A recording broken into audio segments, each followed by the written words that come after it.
ध्यायेत्यं महेशं रजतगिरिनिभं चारुचन्द्रावतंसं रत्नकल्पोज्ज्वलाङ्गं परशुमृगवरा भीतिग्रस्तं प्रसन्नं पद्मासीनं समनस्तात् स्तुतमगनर्व्यग्रकृत्तिं वसानं विश्वान्द्यं विश्ववन्द्यं निखिलभयहरं पञ्चवक्त्रं त्रिनेत्रं असे कर्मयोगी असे ध्यानयोगी स्वयं पूर्णतो ज्ञानयोगी विरागी पूजितसे नित्य श्री भालचंद्र नमस्कार श्री सद्गुरु रामचंद्र बुद्धिदाता भालचंद्र गजानन पूर्णवादाचार्य परम पूजनीय जीवन सम्राट स्वतंत्र समर्थ डॉक्टर रामचंद्र महाराज पूर्णवाद वर्धिष्णु शिष्यवत्सल सद्गुरुनाथ परम पूज्य विष्णु महाराज सती सौभाग्यवती मनकर्णिका माता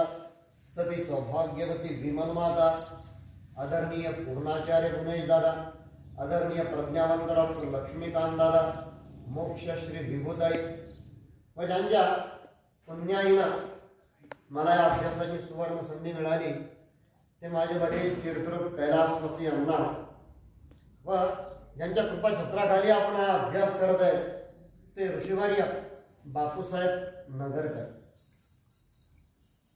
शिवपुराणाचा अभ्यास करण्यासाठी परमपूज्य दादांनी मला इथं पाठवलेलं आहे.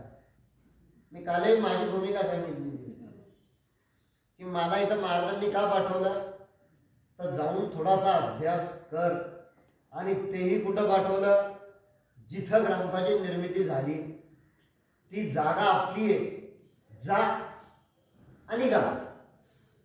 दुसरं जागा आता तरी जागा हो आता तरी डोळे उघडून बघ त्या वाड्यामध्ये काय गुरुची कृपा भरलेली आहे पूर्ण वाड्यामध्ये.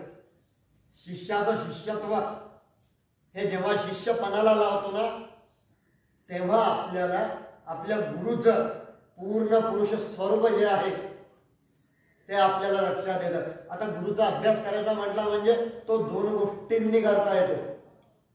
एक असतं गुरुचं तत्व ज्याला आपण पूर्णवाद म्हणतो आणि दुसरं असतं गुरुचं स्वरूप. महाराजांचं स्वरूप जर तुम्हाला बघायचं असेल ना तर ते खरंच आपल्या डोळ्याला दिसेल का हो लक्षात येईल का हो. महाराजांचं स्वरूप म्हणजे क्षितिज असतं. जितकं आपण पुढे जाऊ तितकं ते विशाल होत जातं. आणि म्हणून काय म्हटलेले गुरु ब्रह्मा गुरु विष्णू गुरुर्देव महेश्वरा गुरुर साक्षात परब्रह्म तस्मै श्री गुरुवे नमः.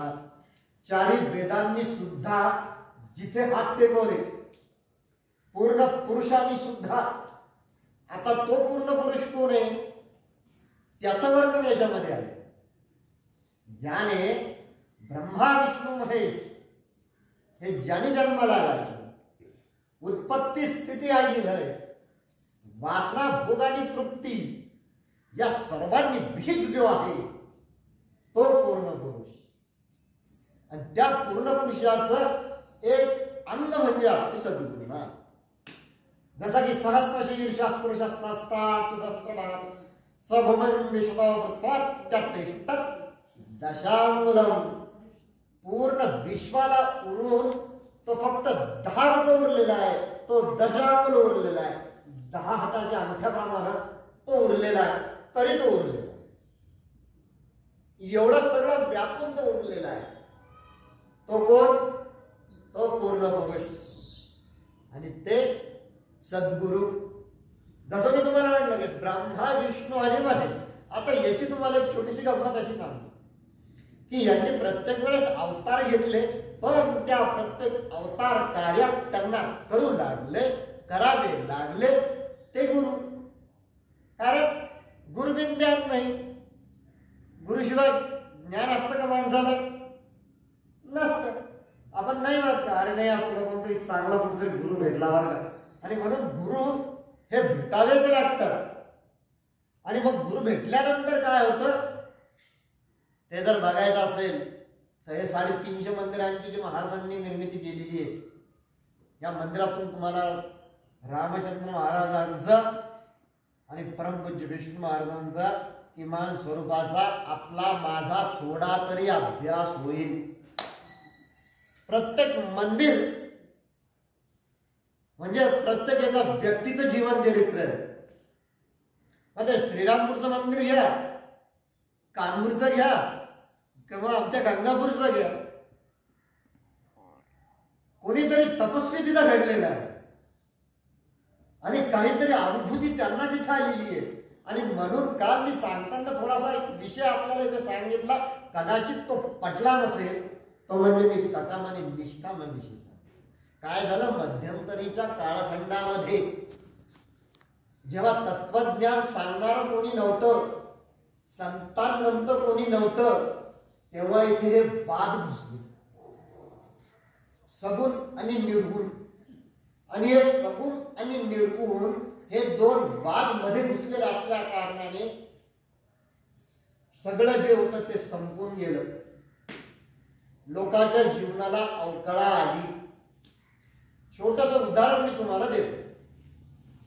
आज जर आपण इथे समजलं की परमपूज्य पारनेरकर महाराज, रामचंद्र महाराज कुठे आहेत, हे प्रत्यक्ष इथं आहेत, एवढं जरी आपण समजून दिवस जर आपण पूर्णपणे आपण आपल्या दिवसाचे आचरण केलं तर किती मोठा धाक माणसाच्या मनावरती असतो. म्हणजे काय झालं, आपल्या जीवनामध्ये बदल झाला की नाही? कारण का आपण षोडशोपचार त्याची पूजा करतो. आवाहन, आसनन, अर्घ्य, पाद्य, पूजन, पय, धती, घृत, मधु, शर्करा या पंचामृतांनी त्यांना स्नान घालतो. पुरुष सुक्त, स्त्री सुक्त, गणपती सुक्त, रुद्र सुक्त, पंचांग सुक्त, भावान सुक्त या सुक्तांनी आपण त्यांना अभिषेक करतो. का? कारण आपल्या मनामध्ये ही भावना आहे की ते सगुण आहे. मी केलेली प्रार्थना महाराजांना, मी इथं केलेली प्रार्थना ती पारनेरला महाराजांना ऐकू जाते. हा भाव आमच्या मनामध्ये, हा भाव कधी येतो? जेव्हा एवढ्या मोठ्या वाड्याचं आम्ही दर्शन घेतो तेव्हा सगुण असतो. पण मध्यंतरीच्या काळामध्ये झाला, थोडासा प्रकार घडला, थोडं निर्गुणत्व आलं याच्यामध्ये. आणि ते काढण्यासाठी म्हणून की काय 21व्या शतकामध्ये डॉक्टर रामचंद्र महाराजांचा जन्म झाला. अवकळा आली होती, तत्वज्ञानाला अवकळा आलेली होती. चारवाकवाद बोकाळला होता, नास्तिकवाद बोकाळला होता. नास्तिक कशाला म्हणायचं, आस्तिक कशाला म्हणायचं? परंतु जे विष्णू महाराजांचं जेव्हा बैजापूरला याच्यावरती सत्र झालं तेव्हा महाराजांनी अत्यंत सोप्या भाषेत एक गोष्ट सांगितली. आस्तिक म्हणजे काय? अस्तित्व मान्य करणं. आणि नास्तिक म्हणजे काय? अस्तित्वाचा नकार देणं. बरोबर आहे. मग यामध्ये एक दिवस त्याच्या पुढे जाऊन आमच्या पंडितजींनी एक सुंदर प्रश्न आमच्या वैजापूरला केला होता. एक असे महाशय पंडितजींच्या दर्शनाला आले आणि त्यांनी पंडितजींना विचारलं की का म्हणे खरंच देव आहे का? पंडितजी म्हणे हो आहे. तुम्ही पाहिलाय का म्हणे? तुम्ही देव पाहिलाय का म्हणे? पंडितजींनी अगदी प्रामाणिकपणाने सांगितलं की बुवा माझ्या जीवनामध्ये त्याला पाण्याची मला गरज नाही, पण त्याच्या कृपेची मला जास्त गरज आहे. आणि तो कृपावंत आहे म्हणे, तो दयाघन आहे म्हणे, बरसत राहतो म्हणे, तो सतत बरसत राहतो, कृपा करत राहतो म्हणे. मग नाही म्हणे तुमचं एवढं हे आहे म्हणे, तुम्ही एवढं हे म्हणता, पण तरी तुम्ही तो पाहिला नाही म्हणे. म्हणजे तो नाहीच आहे.